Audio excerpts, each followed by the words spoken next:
जो वचन परमेश्वर ने आपके लिए भेजा है उसे सुनने से पहले एक बात पर ध्यान दें कि अगर आपके कोई काम रुके हुए हैं, कोई काम नहीं बन पाए, आपकी कोई ब्लेसिंग रुकी हुई है, बच्चों को लेकर, अपने परिवार के किसी शख्स के कारण अपने आप को कमज़ोर महसूस कर रहे हैं, टूटा हुआ महसूस कर रहे हैं कि मेरे, कोई बात नहीं, आज आप परमेश्वर के वचन को ध्यान से सुने।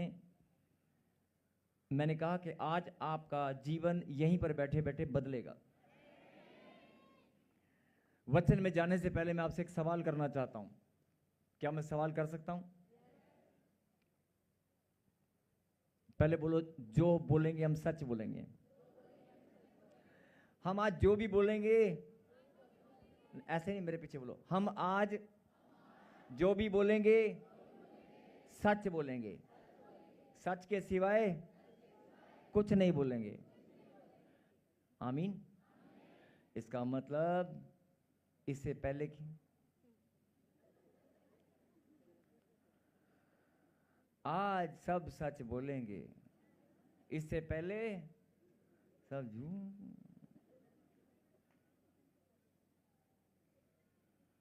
आज हम सब सच बोलेंगे। Very good. बोलेंगे अभी है ना, अभी अभी बोलेंगे की बात हो रही है, अभी फ्यूचर टेंस, बोलेंगे नहीं। Very good. इसका मतलब समझ में आ गया होगा सबको।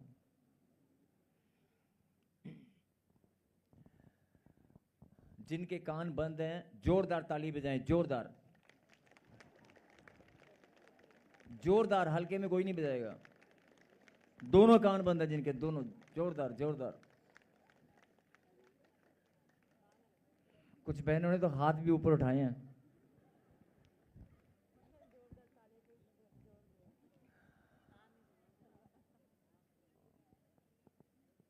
मेरी आवाज या किसी इंसान की आवाज या किसी पास्टर की या प्रॉफिट की ना, प्रभु के दास की आवाज आप ठीक से सुनकर समझ नहीं पा रहे हैं। खुदा की गहरी गहरी बातें कहां से समझ में आएंगी? बोल हालेलुया। पीछे जितने भी लोग खड़े हैं, जितने भी लोग इधर उधर, किसी का ध्यान अगर गया हुआ तो प्लीज अपने ध्यान को यहां पर लेकर आए। और जो मैं बोलने वाला हूं, भी आपने कहा मैं जो बोलेंगे सच बोलेंगे। आमीन। पक्की बात है, सच बोलेंगे। क्या आपको किसी ने जबरदस्ती पकड़कर यहां पर बिठाया है? क्या आपको किसी ने लालच दिया है? क्या आपको किसी ने पैसे का, धन का, कोई और लालच दिया है? क्या किसी ने आपको दबाव देकर, पकड़कर जबरदस्ती यहां पर बिठाया है? क्या आपको किसी ने चिट्ठी डाली है? किसी ने ईमेल डाली है? किसी ने फोन किया है? क्या आपको किसी ने कोई सपने दिखाए हैं कि ये सपने देख ले बेटे और 4-5 दिन देखता रहे और जब तू यहां आएगा तेरे सपने पूरे होंगे? किसी ने ऐसे भरमाया है? क्या आपको किसी ने कोई झूठा वायदा किया है? क्या आपको किसी ने झूठ बोलकर भरमाया है? क्या आपको किसी ने डरा धमकाकर यहां पर बिठाया है? जो बोलोगे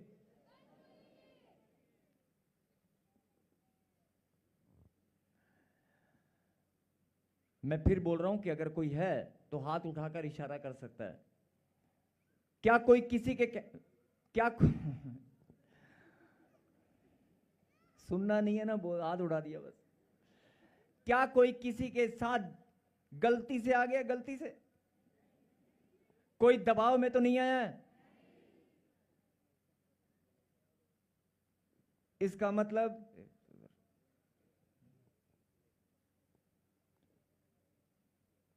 क्या है? ये हेलो,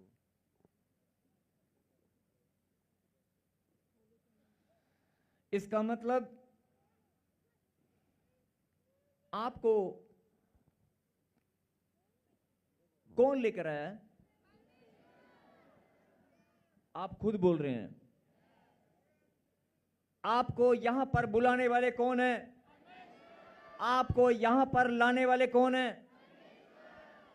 अगर परमेश्वर ने आपको यहां पर बुलाया है अगर परमेश्वर ने आपको यहां पर बुलाया है और आप खुद अपने मन से, अपने मुंह से अंगीकार कर कर गवाही दे रहे हैं कि मुझे यहां पर परमेश्वर ने बुलाया है।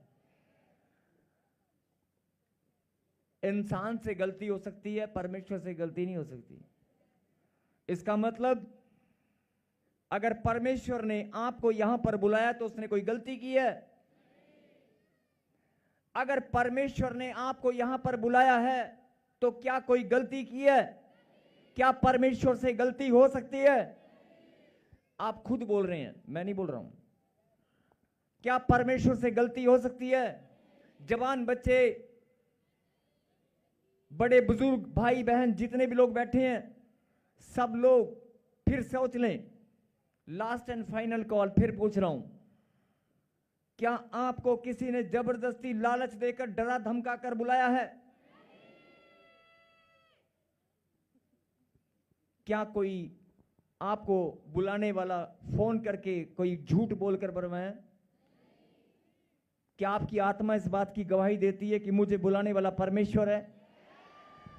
क्या आपका मन इस बात पर विश्वास करता है कि मुझे लाखों की भीड़ में से परमेश्वर ने चुना है? तो फिर आप ये बात अच्छे से जानते होंगे कि इंसान से गलती भले हो जाए, परमेश्वर से गलती नहीं हो सकती। परमेश्वर से गलती नहीं हो सकती कि वो तुझे यूपी से, बिहार से, पंजाब से, हरियाणा से, चंडीगढ़ से पकड़ पकड़ कर तुम्हें सब यहां पर बिठाएं। क्या परमेश्वर ने कोई गलती की है? जो ऑनलाइन जुड़े हैं, क्या ये परमेश्वर ने गलती से तुझे जोड़ दिया है? इसका क्या मतलब है? इसका सीधा सा मतलब है, अगर आपकी आत्मा इस बात की गवाही दे तो ऊंची आवाज से बोलना आमीन। अरे पहले सुन तो लो। अगर आपकी आत्मा इस बात की गवाही दे तो बोलना आमीन। परमेश्वर ने अगर आपको यहां पर बुलाया है तो इसका मतलब it's a master plan of God. ये परमेश्वर की कोई महान अद्भुत योजना है। ये परमेश्वर की महान योजना है। उसने आपको अपनी योजना का हिस्सा बनाकर यहां पर बुलाया है। आपको ये बात स्वीकार करनी होगी, आपको ये बात माननी होगी कि मुझे परमेश्वर ने अपनी योजना का हिस्सा बनाकर यहां पर बुलाया है। बोला आमीन। दूसरी बात, जहां से भी आप आए हैं, जिस स्थान से भी आप आए हैं, जिस गांव से, शहर से भी आप आए हैं, वहां पर चर्च बहुत हैं, पास्टर भी बहुत हैं, प्रभु के दास बहुत हैं कि नहीं? मैं किसी की निंदा बुराई नहीं कर रहा हूं, लेकिन मैं बता रहा हूं कि हर चर्च, हर स्थान परमेश्वर के द्वारा ठहराया गया और चुना गया है। हर एक आत्मा, हर एक भीड़ अलग अलग स्थानों के लिए चुनी गई है। और अगर आप, अभी आपने कहा कि मुझे जबरदस्ती नहीं बुलाया गया, मुझे कोई लालच देकर नहीं बुलाया गया, मुझे परमेश्वर ने बुलाया। अगर परमेश्वर ने बुलाया तो परमेश्वर से गलती नहीं हो सकती। और अगर परमेश्वर से गलती नहीं हो सकती और परमेश्वर ने आपको बुलाया है और परमेश्वर की महान योजना आपके जीवन में है और उस योजना का हिस्सा आप हैं और आपकी आत्मा, आपका मन इस बात का अंगीकार करता है, विश्वास करता है। बोला आमीन। तो फिर आप जब बोलते हैं 4 साल हो गए, 3 साल हो गए, 2 साल हो गए, मेरा ये काम नहीं बना, मेरा वो काम नहीं बना, सोच कर देखो आप कि मेरा ये काम नहीं बना, मेरा वो नहीं बना, मुझे ये नहीं मिला, मुझे 4 साल हो गए। लोगों को तो 2-2, 3-3 महीने में आशीष मिल जाती है, लोगों को तो 1 साल में चमत्कार हो जाते हैं। मैं तो 3 साल से जा रहा हूं, मैं 4 साल से जा रहा हूं, मैं 10 साल से प्रभु में हूं, मैं 15 साल से प्रभु में हूं, हमारे घर में तो आशीष नहीं आई, हमारे घर में तो ये नहीं हुआ, हमारे घर में तो वो नहीं हुआ। ये सब आप ऐसे क्यों बोलते हैं? फिर कभी सोचा आपने? कभी आपने इस बात पर ध्यान दिया? एक तरफ आपने कहा कि हम सब परमेश्वर की महान योजना का हिस्सा हैं और हमें परमेश्वर ने बुला लिया है, परमेश्वर का अनुग्रह हम पर हुआ है, लाखों की भीड़ में से उसने हमें चुना है। और दूसरी ओर क्या बोलते हैं आप? एक तरफ आप अच्छे से समझते हैं किसी ने जबरदस्ती नहीं बुलाया, किसी ने फोन करके नहीं बुलाया, किसी ने आपको कोई लालच नहीं दिया, किसी ने दबाव नहीं दिया, किसी ने डराया नहीं है। आप अपनी मर्जी से चलकर यहां पर आए हैं और मुंह से अपने मन से गवाही देते हैं, अंगीकार करते हैं कि मुझे बुलाने वाला परमेश्वर है, और इस बात पर आपको नाज भी है, इस बात पर आपको प्राउड फील होता है कि नहीं? लेकिन फिर भी जब आप ऐसे बोलते हैं और आप ही ऐसे, आपको मालूम है सब कुछ, उसके बाद भी आप ऐसा बोलते हैं 4 साल हो गए, 3 साल हो गए, बड़ा लंबा समय हो गया, मेरे घर में ना ये काम नहीं हो रहा, वो नहीं हो रहा, ये नहीं हो रहा, वो नहीं हो रहा, दोनों बातें आप बोलते हैं। कभी आपका ध्यान इस बात पर गया कि आप ऐसे क्यों बोलते हैं? जबकि आपको मालूम है कि बुलाने वाला परमेश्वर है, अद्भुत रीति से उसने आपके जीवन में एक योजना बनाई है, उस योजना का हिस्सा आप हैं। और अगर परमेश्वर की योजना का हिस्सा आप हैं तो वो योजना पूरी होकर रहेगी, और वो योजना पूरी होकर रहेगी। उस योजना में जिस स्थान पर जहां भी परमेश्वर ने आपको रखा है, उस योजना में आप बिल्कुल चमकते हुए नजर आओगे।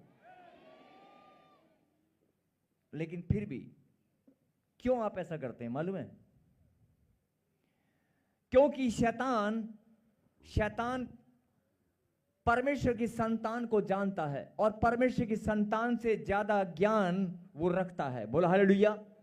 उसको परमेश्वर के कलाम का हमसे ज्यादा ज्ञान है, हमसे ज्यादा वो जानता है। हम तो फिर भी कोई ना कोई बातें भूल जाते हैं, कोई ना कोई वचन की गहरी बातें समझने भी देर लगाते हैं और भूल भी जाते हैं। लेकिन शैतान कलाम की गहरी बातों को जानता है।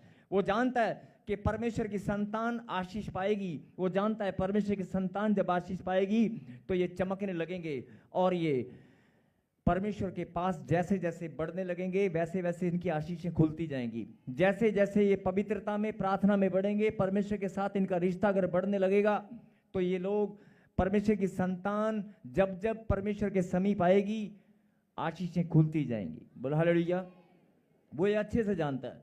इसलिए उसने क्या किया मालूम है? उसने आपको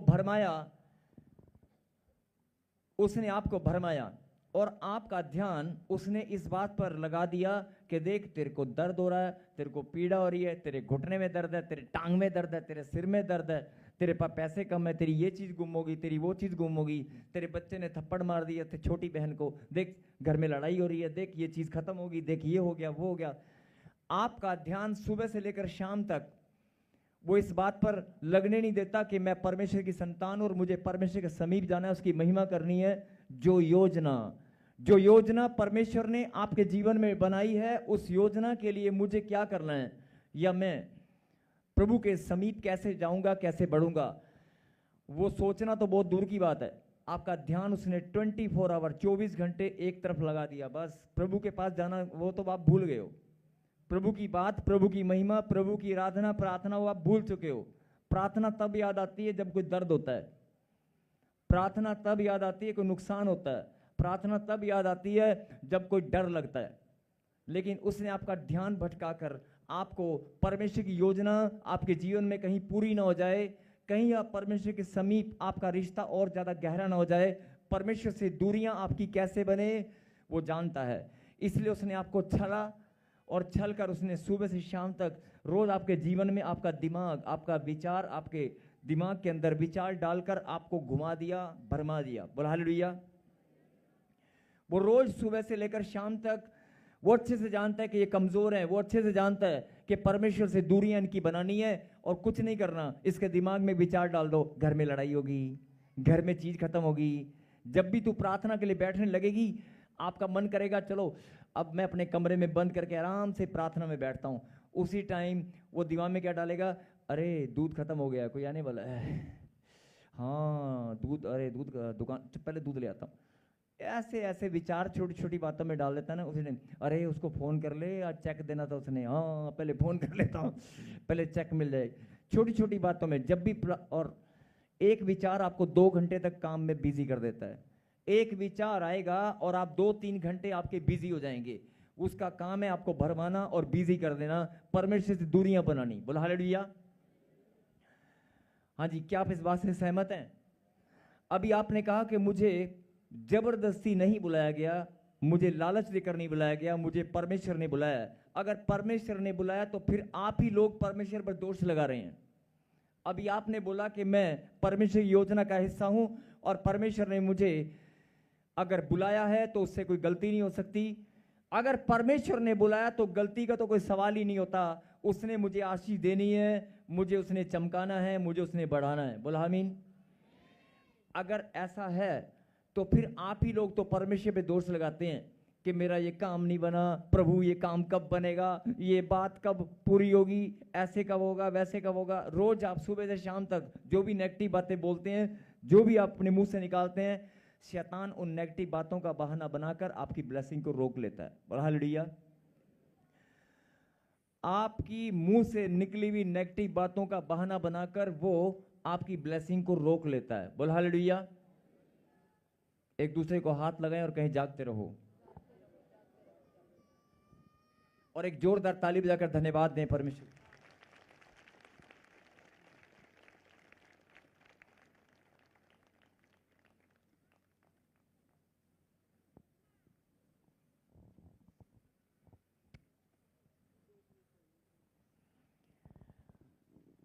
कहीं हालेलुया।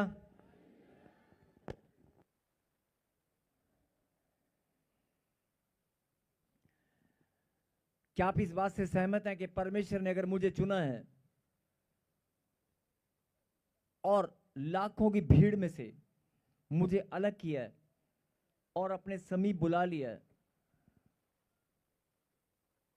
मेरे जीवन में परमेश्वर की कोई योजना है और वो उस योजना को पूरा करना चाहते हैं। इस बात से आप सहमत हैं? अगर नहीं सहमत हैं तो आज सहमत जरूर हो जाएंगे। आज आपको बहुत कुछ पता चलने वाला है। निकालें प्रभु के कलाम से गिनती की किताब 17वां अध्याय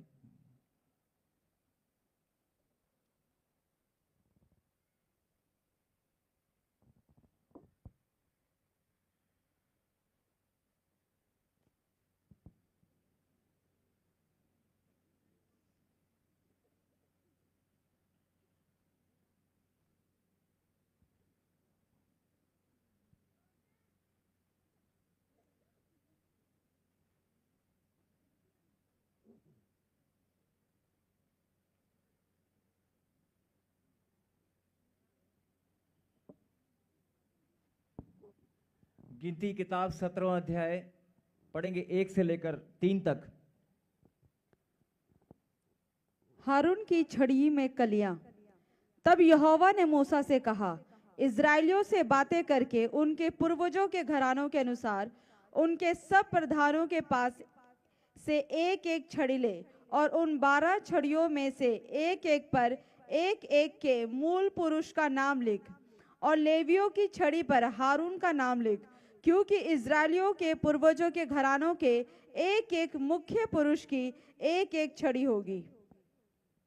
कहीं हालेलुया। हालेलुया। बहुत सारे लोगों को समझ में आया होगा और हो सकता है कुछ को समझ में नहीं आया होगा। जरा ध्यान से सुने। जब इजरायली लोग मिस्र देश से निकलकर कनान देश की ओर जा रहे थे तो आपने देखा कि मूसा के द्वारा परमेश्वर ने मूसा को उनके ऊपर लीडर ठहराया और मूसा के द्वारा उनको बहुत सारे आश्चर्यक्रम दिखाए, लेकिन उनकी एक फितरत थी, वो कुड़कुड़ाते और बड़बड़ाते थे।